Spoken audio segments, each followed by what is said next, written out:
Welcome to the global pandemic of sleep deprivation. Yeah, I think the average American sleeps less than 6 hours a night. Yes. We're all exhausted, right? And we're just pretending that we're not. The fact that I get such little sleep is shocking, considering how much time I spend in bed just like rubbing my feet together, looking at my phone. They should create a sleep that like when you wake up, you're not still completely exhausted. I feel like that's such an open market. The next big trend is brands positioning sleep as a luxury industry. So many people are tired, overworked, and exhausted to the point of like coping through over consuming. And billionaires like us in this position because not only can we not properly advocate for ourselves when we're like this, but they also get to make money.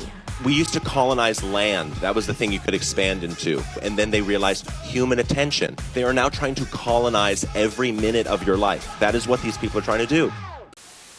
Our sleep, a once very unexciting but necessary part of life, is quickly becoming the next big business opportunity everyone wants a piece of. Because in a world where our every waking moment is already monetized, companies are now pushing the envelope, trying to monetize our every sleeping moment as well. And since we're already so tired, after all, we've been in a sleep health epidemic since 2014, it's working. With the gadgets, gizmos, apps, and supplements all being sold to us as the key to a restful sleep, the industry is now worth billions of dollars. But the revenue opportunities don't stop at selling us solutions for a better sleep. They also extend to profiting directly from keeping us exhausted. As Netflix once famously said, its biggest competitor isn't other streaming services, but sleep itself. It's all just feeling a little bit too much like the Lorax movie, where O'Hare's company sells bottled air to its citizens as their only source of fresh oxygen. How can I possibly make even more money? Likewise, our basic human need for sleep is being stolen from us just to be returned at a premium. So today we're going to dive into the big business of sleep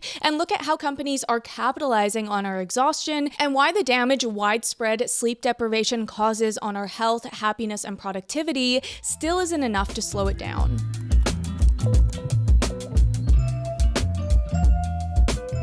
So what is happening to all of our sleep? Because it's not just you or me, pretty much everyone's sleep is deteriorating these days. Many of you don't realize that your problems would go away if you slept from 10 p.m. to 7 a.m. Like, you don't actually hate your life.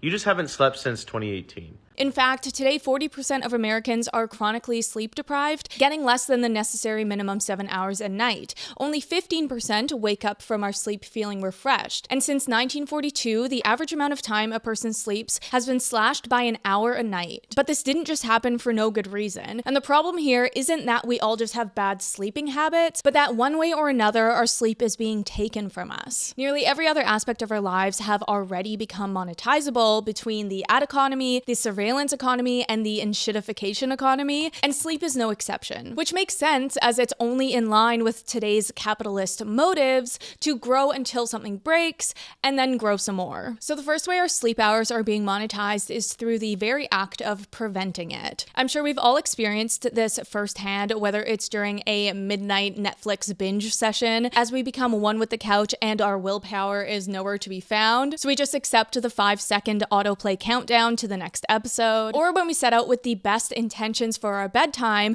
only to get trapped by checking our phones and sliding into a trance as our well-trained thumbs go on autopilot. So I don't know what it is about TikTok at night, but every single night I am up scrolling on TikTok and I can't stop. Like I mentioned, we can't all be to blame for this because it isn't just us having bad self-control. Rather, these are carefully calculated moves by businesses designed to keep us awake and turn a profit. And yes, I can hear the tech CEOs screaming at me now that they've put measures in place to help people manage their screen time, but their intentions aren't as noble as they claim. No. Because despite the fact that we encounter the "you've been scrolling too long" TikToks or the "are you still there" pop-ups on Netflix, they aren't doing this for your benefit, or as Netflix says, to prevent spoilers if you fall asleep. No, Netflix does this to make sure that the audience member is actually watching so that their data feedback is accurate. This is them optimizing for active engagement to see which shows truly hook viewers versus those that are just playing in the background. That data then lets them increase the number of slop shows videos they can make, whose main appeal is that they're just hard to turn off. As well as the fact that TikTok added these take a break features to help soften the pushback they were getting from governments about childhood addiction to the app. As a survey from the American Academy of Sleep Medicine found that 93% of Gen Z have lost sleep because they stayed up past their bedtime to view or participate in social media. I was really busy today and I didn't get enough scrolling on my phone time, so now I'm exhausted, but instead of sleeping, I'm catching up on my phone time.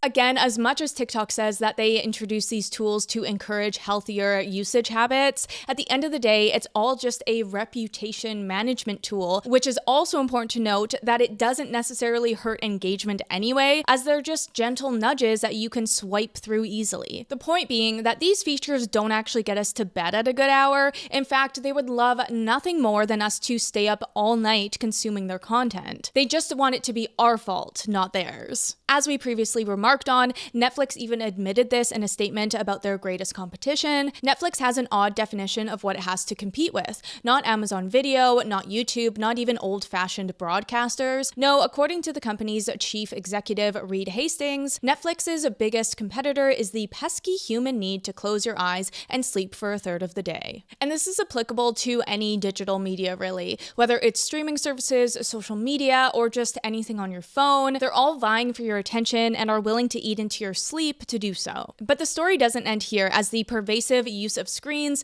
is not the only thing disrupting sleep patterns. Because the gig economy is just as bad of a culprit these days. So if you haven't noticed, the economy is a dumpster fire, at least when you're looking at public opinion anyway. This is fine. I'm okay with the events that are unfolding currently. It's old news now that people are struggling to pay for groceries and other basic needs. But what do we do when we're in this situation? Well, for a lot of people, find other revenue sources. These are the side hustles. 3 of the best side hustles. Best side hustle. Working 9 to 5. Is that any way to make a living? For an increasing percentage of American workers, the answer is no. Independent work is hardly a new phenomenon. But according to McKinsey's 2022 American Opportunity Survey, a full 36% of employed respondents, roughly 58 million Americans, identify as independent workers. That is a significant increase from 2016, when it was estimated that 27% of the workforce was independent. But then we need to ask what happens when people start working a 5 to 9 after their 9 to 5. Well, not a lot of rest, that's for sure. You want to know why millennials are tired? And we even put Gen Z in this one. You want to know why we're tired, why we're burnt out?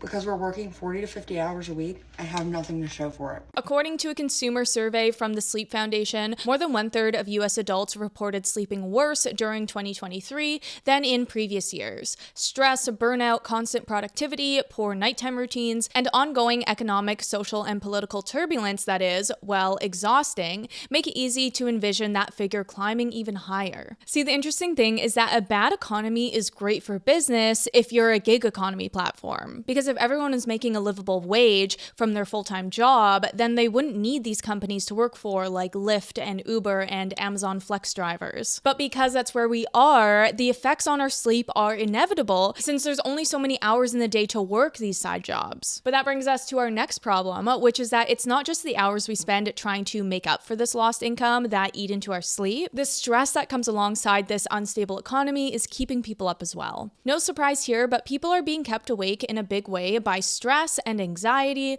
with 31% of people being kept up specifically over financial stresses. Anxiety was cited particularly by Gen Z, with 53% saying this was a factor to their daytime exhaustion. It all just feels like a system that feeds into itself, with companies who are in cahoots with each other and profiting off of it all. Because the worse the economy gets, the more people have to find supplemental work. The more exhausted they become from this extra labor, the more they turn to easy dopamine in their free time. So they end up scrolling or Netflix and chilling in the literal sense. It's all just a hot mess of stealing sleep with no regard of the toll it takes on the people.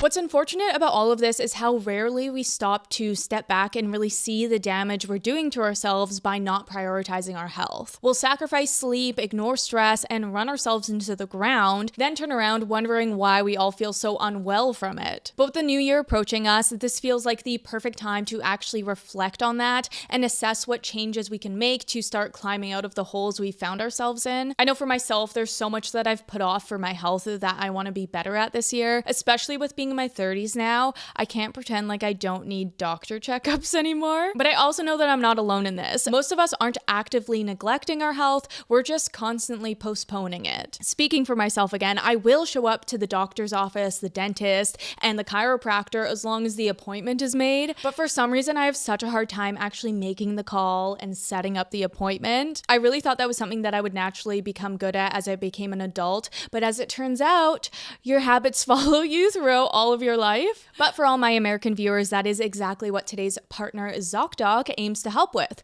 finding a doctor who feels right for you. Zocdoc is a free website where you can search and compare high-quality in-network doctors and choose the right one for your needs and click to instantly book an appointment. From mental health to dentistry, eye care, skincare, and everything in between. Whether you're searching for a specialist or just a general checkup, Zocdoc helps you compare high-quality, verified providers, all with detailed profiles and real patient reviews so you know exactly what to expect. Zocdoc makes it easy to book in-network appointments with more than 100,000 healthcare providers, so you can choose the best, most convenient care for you. Plus, Zocdoc helps you get appointments fast, which is what I need, typically between just 24 to 72 hours of booking, and you can even score same-day appointments. No need to call doctor's offices and wait on hold either. Zocdoc lets you do everything online. So stop waiting, stop guessing, and start getting the care you need. Go to Zocdoc.com/AshleyEmbers to find and instantly book a top-rated doctor today. Thank you so much to Zocdoc for partnering with me.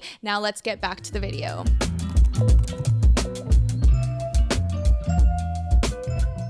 So what effect does all this sleep thievery have on the people? Well, for one, our productivity gets shot because of course it does. As the CEO of Rebel Sleep Institute said, there's an increased awareness about the risks associated with untreated sleep disorders and fatigue in the workplace, which I think is largely unaddressed. Happier and healthier individuals are more productive at work. They make fewer errors, they work better with their colleagues. As well, there are far fewer incidents of injury. So to break this down, the first things to go when we're sleep deprived are cognitive ability and memory. Cognitive fatigue, to be specific, is when our decision-making and quick thinking abilities suffer, and we find it harder to stay focused and avoid distractions. This study done by a Harvard professor went to show this in real time. When people are kept awake, one of the first things to go is the ability to focus our attention. He had been giving his test subjects really basic tasks, but with each hour that passed, they were losing their ability to carry them out. They couldn't remember things he'd just told them or focus enough to play very simple card games. He says, "I was just stunned by how performance would deteriorate." It's one thing to say that the average performance on a memory task would be 20% worse or 30% worse, but it's another thing to say that your brain is so sluggish that it takes 10 times longer for your brain to reply to something. For more on memory loss, look no further than my video on late-stage screen addiction because it's pretty much the same story. The effects of spending too much time on our phones can impair memory in very similar ways to the effects of sleep deprivation. As said by Dr. Matthew Walker, sleep after learning is essential to save and cement that new information into the architecture of the brain, meaning that you're less likely to forget it. But besides our mental capacity being under attack, we can't leave out the fact that sleep deprivation takes a toll on overall health. Because for one, we know that sleep is an essential part of restoring our bodies, and without it comes massive health risks. We're talking cardiovascular issues, immune system suppression, chronic inflammation. It's even been linked to neurological disorders. I won't go any further into the physical health effects because I'm sure a lot of us know that low sleep is bad for our health. The thing I find more interesting is the effects it has on the brain's reward system, because low sleep tips the brain into short-term reward and impulsivity while reducing the mental resources needed for self-control. This is why things like alcohol consumption, smoking, decreased physical activity, and excessive electronic media use are all common coping mechanisms when we feel like we just don't have the energy. But one vice is missing here, isn't it? That being consumerism. Because who doesn't love some good old retail therapy to get a quick dopamine fix when we're feeling exhausted? When I'm upset, the only option is shopping. All I want is to spend money. All I want is new clothes. There's nothing that's gonna make me feel better except shopping. The impulse purchase economy has become a hugely lucrative these days, where everyone is desperate for whatever promises relief. From Uber Eats delivering energy drinks and convenience foods all at the click of a button, to Amazon's flashy deals on everything and anything, as well as Shein's dirt dirt cheap, highly trendy clothing, the tired brain just laps it all up. Because this is when we're less skeptical and therefore more susceptible to emotional messaging and digital nudges. So I don't know if it's just me, but I feel like it's not talked about. If it's talked about, it's not talked about enough because I haven't seen it and I'd be scrolling a lot. I feel like when work life is super stressful, it affects my spending habits dramatically in a really negative way. I feel like I come up with a lot of excuses to overly indulge in self-care and just like treating myself. And all around, I end up like treating myself not as good as I normally would. When mentally fatigued, individuals are more likely to succumb to impulsive, convenience-driven, and resource-intensive choices, making it harder to engage in effortful, sustainable behaviors like recycling or conscious purchasing. And what this all goes to show is that there's just so much money to be made from a tired nation. This now takes us deeper into the next level of the sleep economy, where companies can double dip between profiting from cutting our sleep hours through ad revenue, etc., while also benefiting from a tired, self-control depleted society. Whether it's TikTok Shop or just affiliate marketing on websites, they all get a piece of the pie by keeping us up late enough to make us more susceptible to their marketing tactics. And this, I feel, is so telling about the world we live in today, because while our productivity may be in the trash from our lack of sleep, the stock market keeps going up as CEOs boast their ever-growing profits. He made $2.5 billion today, and he made $900 million. That's not bad, because he's a financial. We see this in the stats as well as for more reasons than just the sleep economy, but this year sparked the first year in nearly 3 years where US worker productivity dropped. Meanwhile, the S&P 500 climbed about 18% through the first 9 months of 2025. And this brings us to what I think is the most interesting part of this chapter, which is the idea that the economy is no longer as dependent on our productivity anymore. Like, obviously it still is in many ways, but when so many companies' profits depend on their ad dollars or their data mining, then it doesn't really matter so much that their employees are slow at work. Hear me out on this one. I feel like it's for the same reason why TV manufacturers don't worry so much about the profit on the TV sales themselves, since they make most of their money from advertising and data these days. It's like we're in this new world where there's a balance every company's trying to sort out, where while sleep-deprived workers underperform, companies still profit from the same population of tired, impulsive consumers. For example, in the gig economy, while sleep-deprived gig workers are slower, often they work longer hours, accept low-paying gigs, and spend more money on platform fees or supplies. Now, to clarify, yes, there are some industries where worker productivity is vital, as making more mistakes can cost a lot of money or have safety risks. Like, we don't want our truck drivers sleep deprived, obviously. But from a bird's eye view, looking at the economy as a whole, many companies are now built upon either ad-driven or AI-grounded models, meaning our measly contribution to the company isn't moving the needle anymore. It's just an interesting cornerstone we've arrived at, where for many businesses, lower worker productivity can be offset by profits from exhausted consumers, advertising, and data. But it doesn't stop there, because there's another side to this productivity coin. As we know, AI has entered the chat and is relieving us of a lot of productivity. You got this, Neo. You got it. So that raises the question of how many more industries that previously relied on us being our best selves can join in on not caring how much we sleep. Back to our truck driver example, when all the trucks become self-driving with AI, then these drivers are nothing more than consumers like the rest of us, whose sleep deprivation comes at no loss. And since we're all just along for the ride that these tech giants are taking us on, we're just racing towards a world where either AI will replace all our jobs completely or just assist in bringing up our lost output. And in that case, then our productivity doesn't matter at all, meaning it's possible that all we'll be good for is eyes to sell ads to, data to mine, all the while living off of universal basic income. Okay, I really didn't expect this video to get so dark, but to pull us back out of this speculative hell we found ourselves in, we do need to discuss what's happening in the current market and where the efforts to resolve this sleep deprivation are coming from.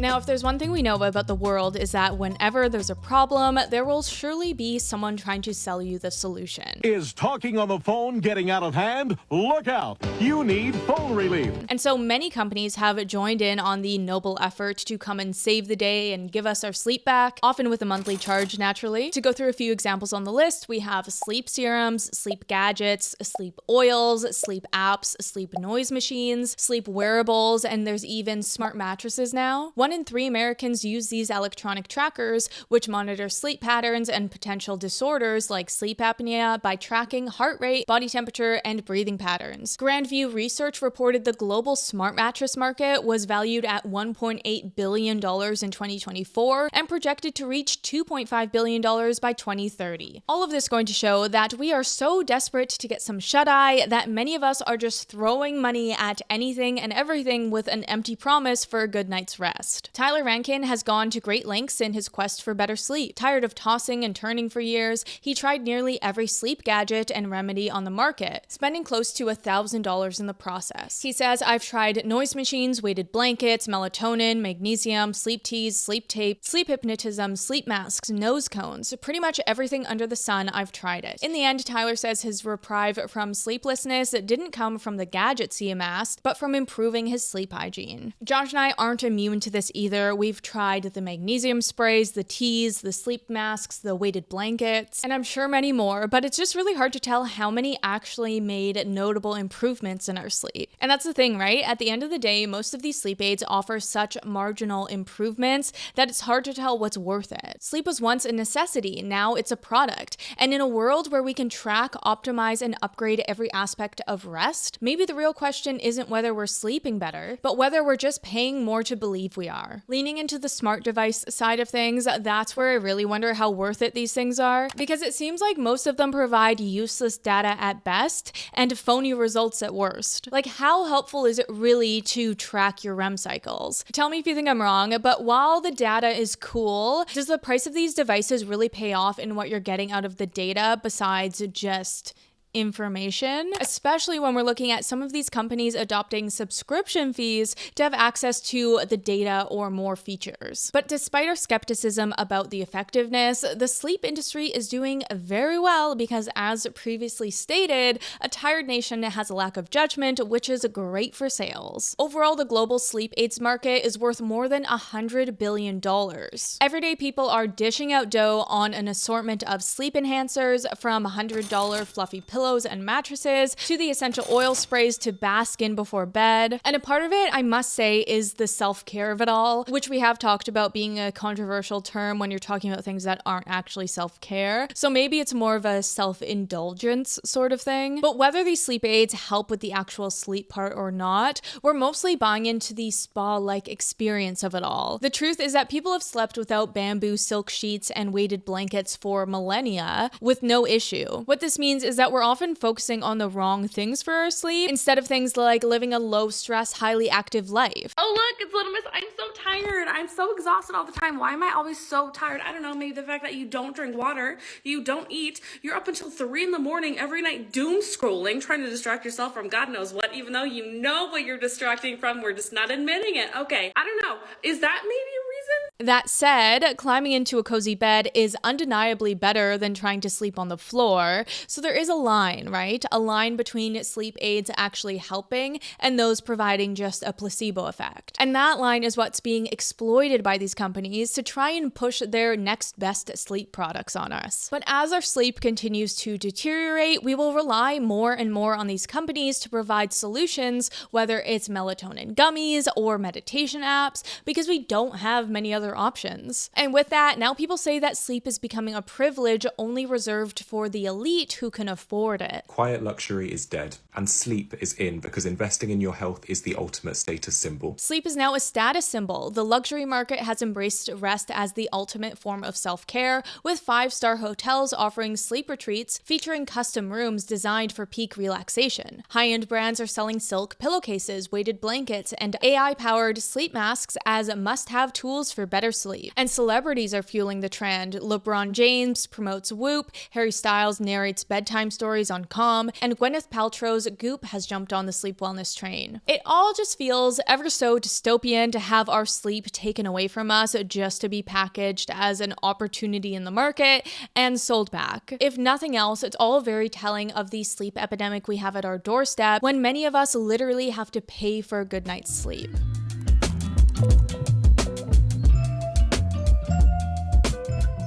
Okay, final thoughts. This was kind of a weird one, a kind of fun one. They all end up being a little bit sad in the end, don't they? But I guess the point to end on is that there are simple free things you can do to improve your sleep. Maybe I won't go into it because like you can Google that, but like a dark, cool room can go very far.